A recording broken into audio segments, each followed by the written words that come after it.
Assalamualaikum warahmatullahi wabarakatuh.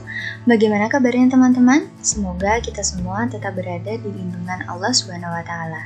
Baik, kita kembali lagi di praktikum Biomedik 2 Kesehatan Masyarakat, dan hari ini bersama saya Kuri Amanda Izati kita akan membahas terkait dengan protozoa usus. Langsung saja. Protozoa usus ini dibagi menjadi dua, yaitu yang bersifat patogen dan bersifat non-patogen. Untuk patogen sendiri, itu artinya protozoa ini menyebabkan sakit atau gangguan pada manusia, yaitu yang terdiri dari Entamoeba histolytica, Giardia lamblia, dan juga Balantidium coli. Sedangkan untuk yang non-patogen, yang mana protozoa tersebut itu tidak menyebabkan sakit pada manusia, yaitu Entamoeba coli. Nah, yang pertama kita akan membahas terkait dengan Entamoeba histolytica, yang mana dia tergolong ke dalam Amabe usus atau Amabe intestinal yang bersifat patogen. Nah, sebelum masuk ke dalam morfologinya, kita akan mengetahui terlebih dahulu nih siklus hidupnya itu seperti apa. Nah, di sini kita mengambil sumber dari CDC atau Center for Disease Control, yang mana ini merupakan sumber terpercaya ya teman-teman. Nah, baik, untuk membaca alurnya kita harus mengetahui dulu angkanya. Jadi di sini angka pertama berarti mulai membacanya itu dari sini. Yang mana di sini ada dua bentuk, yaitu tropozoid dan kista. Untuk morfologinya kita akan membahasnya nanti. Nah, di sini tropozoid dan kista dari Entamoeba histolytica di sini akan menjadi kista yang dewasa atau kista matang. Nah, di sini ada tanda seperti ini ya teman-teman. Nah, ini artinya pada stadium ini itu sudah bisa menginfeksi dan juga sudah bisa kita gunakan untuk mendiagnosa seperti itu. Seperti di sini yang sudah diterangkan bahwa bentuk infektif atau bentuk yang bisa menginfeksi seseorang itu adalah kista berinti 4. Teman-teman bisa lihat di sini kistanya berinti 4. Nah, kista ini akan masuk ke dalam tubuh manusia melalui kontaminasi makanan atau minuman yang sudah mengandung kista tersebut. Makanan dan minuman tersebut bisa terkontaminasi kista Entamoeba histolytica itu karena dibawa oleh lalat atau kecoa yang di situ berperan sebagai hospes antara atau hospes intermediate. Makanan dan minuman yang di situ terkontaminasi oleh kista akan masuk ke dalam tubuh manusia. Setelah itu, dia akan berada di usus atau intestinal. Nah, seperti yang telah diterangkan di sini bahwa habitatnya itu adalah usus besar atau kolon. Maka kistanya ini akan menuju ke usus besar. Nah, di usus besar ini akan terjadi seperti ini teman-teman. Kita akan ke sini. Nah, ini nomor 3. Nomor 3 ini dia akan mengalami ekskistasi. Setelah mengalami ekskistasi, tropozoid ini akan mengalami belah biner. Sebagian tropozoid akan melakukan invasi dan menginfeksi hati, paru-paru, dan juga otak. Namun paling banyak menginfeksi ke hati, sehingga hati ini bisa mengalami abses atau nanah dan juga mengalami pembengkakan hati atau hepatomegali. Nah, kemudian kita kembali ke tropozoid. Sebagian lagi tropozoid ini akan mengalami enkista, yang mana akan berubah lagi menjadi kista.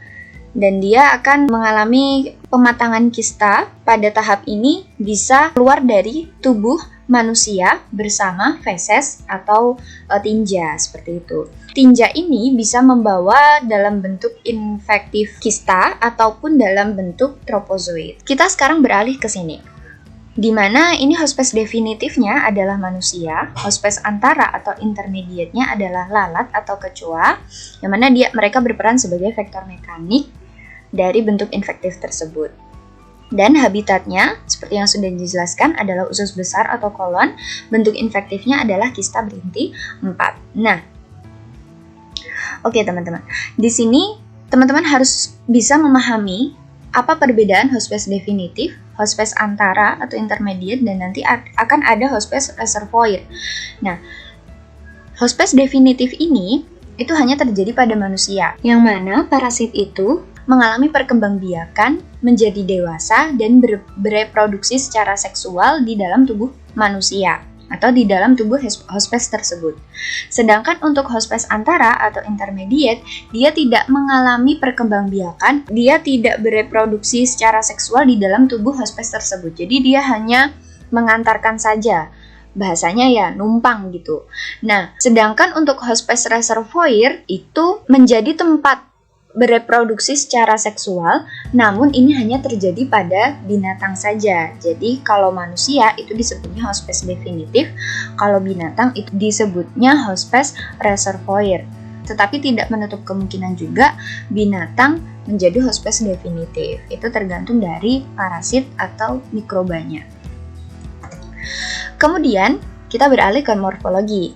Untuk Entamoeba histolytica ini berukuran sekitar 10-60 mikro, kemudian sitoplasmanya bergranular dan mengandung eritrosit, yang mana ini merupakan penanda penting untuk diagnosanya. Seperti kita ketahui tadi ya, bahwa kita bisa mendiagnosa itu melalui bentuk tropozoid atau bentuk kista dari Entamoeba histolytica. Nah, penandanya itu ada eritrositnya nih teman-teman. Nah, eritrositnya ini bisa dilihat dari sini ya kan? Bisa dilihat di sini, ini eritrosit. Nah, kemudian lanjut, terdapat satu buah inti Entamoeba ditandai dengan kariosom padat yang terletak di tengah inti, serta kromatin yang tersebar di pinggiran inti. Jadi ada nukleusnya nih teman-teman. Satu nukleus ini untuk yang di tropozoidnya.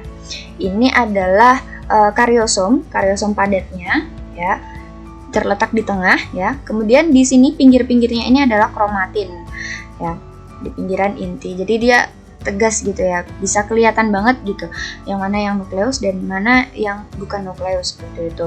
Nah, kemudian tropozoid ini dia bergerak dengan alat gerak yang disebut pseudopodия. Khasnya Entamoeba histolytica ini, pseudopodianya ini dia lebar gitu teman-teman, lebar gitu ya. Nah, lanjut. Ini contoh-contoh tropozoidnya, bisa teman-teman lihat ya, di sini nukleusnya sangat kelihatan, ya kan? Dan dia, nah ini pseudopodia yang tadi sudah dikatakan, ini yang kelihatan sekali, gitu ya. Oke, lanjut, kita ke morfologi kista. Karena kista ini yang paling penting ya, selain dia bisa untuk mendiagnosa, dan juga dia bisa menjadi bentuk infektifnya, jadi kita harus tahu seperti apa kista itu. Nah, kista ini bentuk memadat mendekati bulat. Jadi berbeda dengan tropozoid yang bentuknya masih amoeba atau tidak beraturan gitu ya. Nah, ini kistanya ini lebih beraturan atau hampir bulat gitu. Ukurannya sekitar 10-20 mikro. Kista matang ini akan memiliki 4 buah inti, yang mana menjadi bentuk infektifnya. Kemudian Entamoeba tidak dijumpai lagi. Kemudian eritrosit di dalam sitoplasma. Kista yang belum matang memiliki glikogen atau kromatoid. Nah, ini kista yang imatur atau belum matang, dia terlihat ya di sini ada kromatoidnya. Sedangkan ini adalah kista yang sudah matang yang ada 4 buah inti. 1, 2, 3, 4. Bisa teman-teman lihat ya. Oke. Lanjut. Nah, ini gambaran dari tropozoid dan juga kistanya ya. Ini masih berbentuk tropozoid, yang mana ini masih satu nukleus ya. Dan ini eritrositnya teman-teman. Eritrosit. Ini pseudopodia, alat geraknya ya. Nah, kemudian dia akan membentuk kista dan sampai sini. Inilah kista yang sudah matang, yang sudah siap untuk menginfeksi. Terdiri dari 4 buah nukleus ya. Nah, ini masih ada kromatoidnya. Oke, patologi dan gejala klinis dari Entamoeba histolytica. Nah, Entamoeba histolytica ini menyebabkan penyakit amebiasis disentri, yang mana gejala klinisnya adalah diare dengan tinja lunak dan berair, kemudian berisi sejumlah darah dan lendir. Jadi, kalau misalnya ada seseorang mengalami disentri dan tinjanya ini berdarah dan juga mengeluarkan lendir, ada kemungkinan dia itu terinfeksi Entamoeba histolytica. Nah, kenapa kok bisa dia mengalami diare disertai darah? Karena tropozoid dari Entamoeba histolytica ini bisa menggerogoti mukosa atau lambung manusia hingga darah itu keluar, sehingga darah akan keluar bersama tinja atau feses, seperti itu. Kemudian yang kedua, kita akan membahas terkait dengan Giardia lamblia, yaitu tergolong ke dalam flagella usus yang bersifat patogen. Nah, untuk siklus hidupnya, kita juga mengambil sumber dari CDC.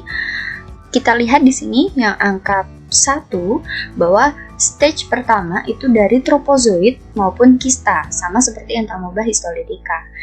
Yang mana tropozoid dan kista dari Giardia lamblia ini dapat menular ke manusia melalui makanan atau minuman yang terkontaminasi dari bentuk infektifnya. Apa bentuk infektifnya? Yaitu kista berinti 4. Kista berinti 4 yaitu seperti ini. Ini di sini ada tanda segitiga dengan tanda I, itu artinya infective stage atau bentuk infektif. Sedangkan untuk D ini adalah diagnostic stage, yaitu diagnosanya itu bisa melihat dengan kista maupun tropozoidnya. Nah, kita kembali ke bentuk infektif kista. Kemudian dia akan masuk bersama makanan dan minuman yang terkontaminasi tadi. Kemudian dia akan berada di usus halus atau usus 12 jari yang kita bisa sebut duodenum, yang merupakan habitat dari Giardia lamblia tersebut. Nah, kita beralih ke sini. Ya, di sini kista akan melakukan ekskista dan akan menjadi tropozoid. Nah, tropozoid ini dia akan mengalami belah pasang longitudinal. Tidak seperti Entamoeba histolytica yang mengalami belah biner. Dari tropozoid Giardia lamblia ini, dia akan menginfeksi di usus 12 jari manusia, yang mana dia akan menghambat absorpsi lemak manusia. Nah, kita beralih ke sini. Hospes definitif dari Giardia lamblia ini adalah manusia. Kemudian untuk hospes antaranya adalah lalat atau kecoa. Kemudian untuk hospes reservoirnya adalah sapi. Teman-teman ingat bahwa hospes reservoir ini adalah tempat untuk bereproduksi secara seksual. Jadi, Giardia lamblia ini bisa melakukan reproduksi secara seksual di dalam tubuh sapi. Kemudian habitatnya seperti yang sudah dijelaskan adalah di duodenum dan bentuk infektifnya adalah kista berinti 4. Selanjutnya, kita akan mengetahui terkait dengan morfologi tropozoid. Morfologi tropozoid dari Giardia lamblia ini itu bentuknya seperti raket. Teman-teman bisa lihat ya, di sini seperti raket, atau ada juga yang mengatakan seperti balon, atau ada juga yang mengatakan seperti layang-layang gitu ya.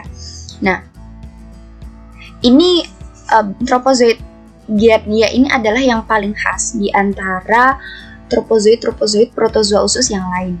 Ya, karena dari bentuknya aja udah beda gitu ya, udah kelihatan banget bedanya bahwa ini dia adalah tropozoid Giardia gitu. Nah, kemudian berinti 2 buah dengan kariosom di tengah.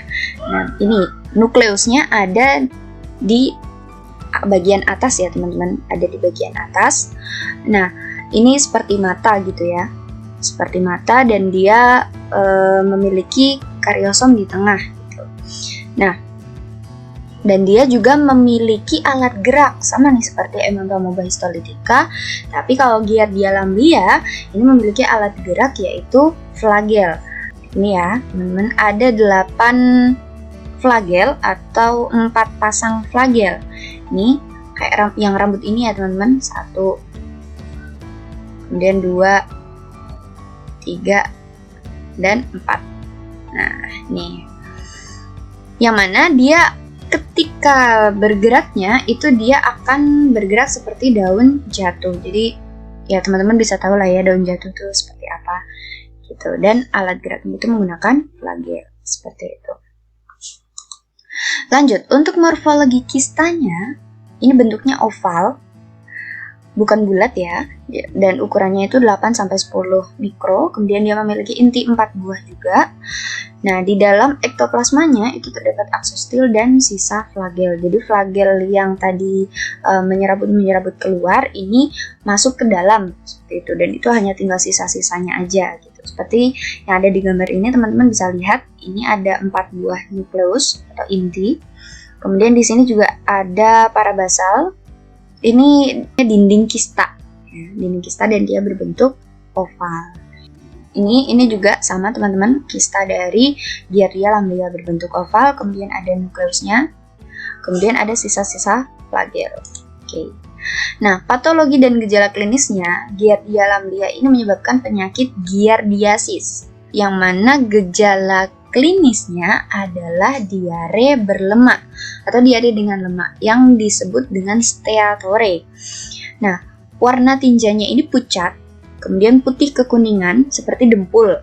Hal ini disebabkan karena tropozoid ini melekat pada mukosa usus, ya, usus duodenum yang seperti kita jelaskan tadi, yang mana dengan alat hisapnya tropozoid itu tadi bisa menghambat absorpsi lemak dan terjadi diare lemak seperti yang sudah dijelaskan pada saat siklus hidup tadi. Kemudian yang ketiga adalah Balantidium coli. Balantidium coli ini masuk ke dalam golongan ciliata usus dan dia bersifat patogen. Siklus hidupnya kita mengambil sumber dari CDC yang mana masih sama bentuk tropozoid maupun bentuk kista. Ini berada dalam diagnostic stage. Kita bisa mendiagnosanya berdasarkan kista ataupun tropozoid di dalam tubuh manusia. Kita bisa melihat diagnosanya itu apakah ada kista dan tropozoid Balantidium coli di dalam tinja seseorang, seperti itu. Nah, untuk menularkan ke manusia itu juga sama seperti entamoeba dan juga giardia, yang mana melalui makanan atau minuman yang terkontaminasi kista yang infeksius. Makanan dan minuman ini bisa terkontaminasi melalui hospes antara seperti lalat atau kecoa itu. Setelah masuk ke dalam tubuh manusia, dia akan bergerak menuju usus halus. Kemudian dalam usus halus ini dia akan berubah ya dari kista matang menjadi tropozoid. Nah, tropozoid ini akan mengalami belah biner seperti entamoeba histolitika. Beberapa tropozoid akan berinvasi menuju dinding kolon atau usus besar, yang mana itu adalah habitatnya ya. Habitatnya. Kemudian beberapa tropozoid lagi akan mengalami enkista dan mengalami kista kembali, kemudian akan keluar bersama tinja manusia. Nah, kemudian kita beralih ke sini. Hospes definitifnya adalah babi atau manusia. Jadi Balantidium coli ini bisa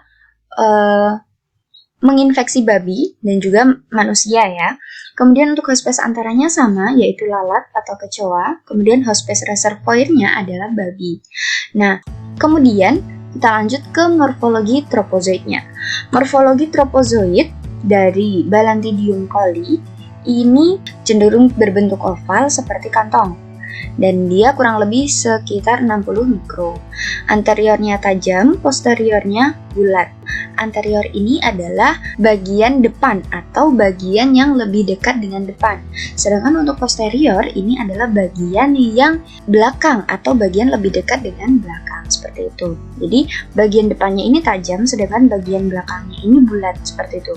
Nah, tubuh ini tertutup oleh silia atau alat gerak. Jadi alat geraknya untuk tropozoid Balantidium coli ini adalah silia atau bulu getar. Nah, tropozoid dari kista ini juga memiliki sitostom atau mulut sederhana dan juga sitopik atau ekskresi sederhana, seperti itu. Nah, hal yang khas dari tropozoid Balantidium coli itu adalah terdapatnya inti yang berupa makronukleus dan mikronukleus. Kalau di sini teman-teman bisa lihat ini adalah makronukleusnya. Kalau di sini tidak terlihat secara detail ya mikronukleusnya. Kalau di sini nih, ini makronukleus ya. Kemudian terdapat vakuola kontraktil. Jadi kalau teman-teman melihat di situ ada makronukleus dan mikronukleus, jadi bisa dipastikan bahwa itu adalah tropozoid dari Balantidium coli. Selanjutnya adalah morfologi kista. Kista untuk Balantidium coli ini berbentuk bulat atau juga bisa oval, namun dindingnya tebal. Teman-teman bisa lihat di sini dinding dari kista Balantidium coli lebih tebal dibandingkan kista dari protozoa usus lainnya, dan ukurannya sekitar 60 mikro. Kemudian makronukleusnya itu tampak jelas seperti yang ada di gambar ini. Makronukleusnya kelihatan jelas banget gitu ya. Nah, selanjutnya, nah ini teman-teman bisa lihat di sini, ini adalah tropozoitnya, yang mana ini adalah makronukleus dan ini adalah mikronukleus. Ya, kemudian di sini ada sitostom atau mulut sederhana dan juga alat gerak yaitu silia atau bulu getar. Kemudian untuk kistanya ini dindingnya yang tebal. Kemudian di dalamnya itu ada silia ya teman-teman, tapi karena sudah terbungkus oleh dinding, jadi silianya ini sudah tidak berfungsi lagi jika dia dalam bentuk kista. Nah, kemudian masih ada mikronukleusnya berada di dalam. Seperti itu. Kemudian untuk patologi dan gejala klinisnya, nah Balantidium coli ini menyebabkan penyakit balantidiasis, yaitu tandanya diare disertai dengan darah, yang mana hal ini disebabkan karena tropozoitnya ini merusak mukosa usus sehingga terjadi luka dan perdarahan, sehingga ketika seseorang tersebut mengeluarkan tinja maka dia akan disertai dengan darah. Namun untuk Balantidium coli ini jarang sekali menimbulkan komplikasi pada organ lain, berbeda dengan Entamoeba histolytica yang mana dia bisa menimbulkan komplikasi pada organ-organ seperti hati, paru-paru, dan otak, seperti itu. Lalu yang terakhir adalah Entamoeba coli, yang mana masuk ke dalam Amabe usus, namun dia bersifat non-patogen. Untuk siklus hidupnya, di sini dalam bentuk kista maupun tropozoitnya ini bisa dilakukan diagnosa. Kita bisa mendiagnosis seseorang berdasarkan adanya kista atau tropozoit Entamoeba coli di dalam tinja seseorang. Nah, di sini ada banyak Entamoeba ya teman-teman, tapi kita di sini ambil Entamoeba coli aja. Entamoeba coli yang mana dia bisa menginfeksi, ya ini tandanya bentuk infektif, itu ketika dia sudah menjadi kista dewasa. Di sini Entamoeba coli dia masuk ke dalam tubuh manusia sama melalui makanan dan minuman yang terkontaminasi juga. Kemudian dia akan masuk ke dalam habitatnya yaitu usus besar atau kolon. Kemudian dia akan melakukan enkistasi, lalu akan keluar bersama tinja, seperti itu. Hampir sama seperti protozoa yang lain. Kemudian untuk hospes definitifnya adalah manusia, hospes antaranya adalah lalat atau kecoa, habitatnya usus besar atau kolon, bentuk infektifnya kista berinti 8. Kemudian cara infeksinya itu melalui makanan dan minuman yang terkontaminasi. Lalu ini teman-teman morfologi dari tropozoit Entamoeba coli. Bentuknya ameboid atau amoeba seperti Entamoeba histolytica. Ukurannya 15-50 mikro. Sitoplasmanya mengandung banyak vakuola yang berisi bakteri, jamur, dan debris. Namun yang membedakan dengan Entamoeba histolytica adalah di sini tidak ada eritrosit di dalam tropozoitnya, berbeda dengan Entamoeba histolytica yang mengandung eritrosit. Nah, perbedaan lain adalah pseudopodianya Entamoeba coli yang kurang lebar sehingga tidak progresif dalam bergerak. Jadi lebih banyak bergerak Entamoeba histolytica dibandingkan Entamoeba coli, seperti itu. Kemudian untuk morfologi kistanya, ini bentuknya bulat dengan ukuran kurang lebih 10-35 mikro. Dan kista matangnya ini berisi 8-16 inti dengan kromatoid bodies atau badan kromatoid. Ini badan kromatoidnya ya teman-teman, dan di sini ada 8 inti di dalam kista matang. Ini di sini yang terlihat hanya 5. Itu teman-teman yang sudah kita pelajari terkait dengan protozoa usus, yang mana memiliki banyak perbedaan juga persamaan. Perbedaannya terletak pada morfologi, baik itu tropozoit maupun kistanya, kemudian penyakit yang disebabkan. Namun, protozoa usus memiliki persamaan di dalam siklus hidup dan juga cara penularannya. Sehingga karena persamaan tersebut, maka pencegahan yang dilakukan pun hampir sama. Yaitu yang pertama adalah mengobati sumber infeksi. Apabila sumber infeksinya di situ manusia, maka pengobatan yang dilakukan adalah kepada manusia tersebut sebelum manusia tersebut menularkan ke orang lain. Namun apabila yang terinfeksi adalah hewan, maka hewan tersebut yang perlu diobati agar tidak menularkan ke sesama hewan ataupun ke manusia. Kemudian yang kedua adalah memperbaiki lingkungan. Apabila di situ terdapat banyak sampah, kemudian lingkungan tersebut banyak tinja, baik itu tinja manusia maupun tinja hewan, maka lingkungan tersebut harus dibersihkan. Kemudian yang ketiga, mengurangi populasi lalat dan kecoa. Ini hampir sama seperti yang nomor 2. Karena apa? Karena lalat dan kecoa ini merupakan vektor mekanik atau hospes antara dari protozoa usus. Dengan berkurangnya populasi lalat dan kecoa, maka parasit tidak akan menular kepada manusia dan hewan, dan juga parasit ini bisa mati. Kemudian yang keempat, ini adalah hal yang paling penting, yaitu menjaga higienitas dan PHBS atau perilaku hidup bersih dan sehat, seperti mencuci tangan pakai sabun sebelum makan. Kemudian yang kedua adalah tidak membuang air besar sembarangan. Khusus yang keempat ini adalah hal yang paling penting yang harus kita lakukan sebagai tenaga kesehatan masyarakat. Kita harus selalu melakukan edukasi ini terhadap masyarakat, sebab dengan menjaga higienitas dan PHBS, penyakit apapun itu akan tercegah, seperti itu. Baik, demikian penjelasan dari kami terkait dengan protozoa usus. Semoga bermanfaat. Banyak kesalahan dari kami mohon maaf yang sebesar-besarnya. Atas perhatiannya kami ucapkan terima kasih.